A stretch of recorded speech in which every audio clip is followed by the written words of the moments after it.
Let's talk about range of motion. This is good range of motion. This is bad range of motion. But this is decent range of motion. So what the fuck? Very simple. Range means, well, range. And motion means movement. So when you piece them together, range of motion means the range of movement you can perform in an exercise.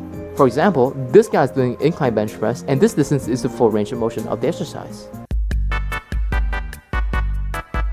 It depends on these two factors, muscle tension and your body. The reason why I don't do dumbbell lateral raises anymore, or I will use cables if available, is because of tension. This is the hardest point of the ROM. Why? It's because my shoulder is fighting to hold the weight up from gravity. The forces are opposite of each other, so it sucks. And this is the easiest part of the ROM. You can see my shoulder is, it's stretched, it's chilling, it's not tense at all. Why? It's because the shoulder is only activated when it moves in a circular motion like this. So the opposite force has to be like this in order to give constant tension to the shoulder, which is better for muscle growth. And that is why I use cables for the lateral raises, since the weight is pulling at a better angle for muscle tension. Well, if I don't have cables and I can still do this, right? You said it's the hardest part and tension is good. So isn't this better in full ROM? Well, logically it makes sense. Congrats, you're kinda smart. Many studies have shown that yes, doing long length partials on isolation exercises yield better muscle growth. But first of all, it's not enough research over it, so I don't think you should obsess over it a lot. They only favor like isolation single joint exercises. So my approach, I still think it's best to do full ROM because it has a ton of research on it and it has worked for years. If you cheat to reach failure, try to control the eccentric and not break your form, then that's great. This is the strongest man in the world, and these are his most impressive lifts to date. Watch the depth on this ass to grass. Even he can't comprehend his own strength. And you thought this was a chess machine. That's why you're small. So, I'm gonna teach you how to cheat properly. Oh, you cheated on me, but I'm doing it properly. Oh, shit. It's very simple. Do it at the end of a set to go all the way to failure and avoid breaking too much of your form while controlling the eccentric.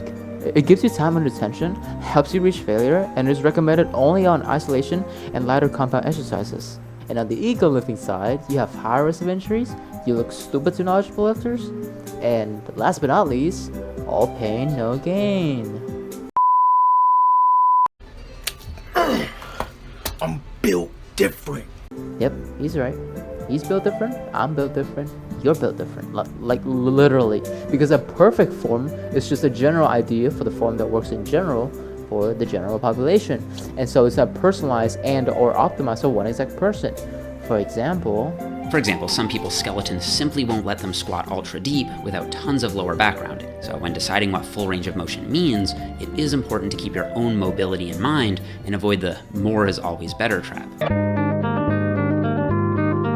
Because partial reps and cheat reps are generally easier to do than proper full ROM, it's kind of like doing drop sets. I think it's best to do partial reps and cheat reps at the end of a set to help you further reach failure, and only do so on isolation or lighter compound exercises. And because everyone's body is different, choose effective exercises that are comfortable for you, specifically you. And you made it to the end of the video. Great. This is the part where I tell you to like and subscribe if you find anything helpful. If you do, I'll do more. If you don't do it, I'll do more. I don't care. But yeah, you get the idea. Like this is the thing I'm planning to do in the future. So yeah, expect more long form contents from this channel.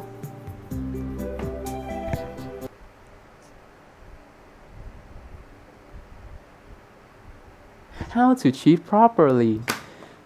What the fuck am I doing?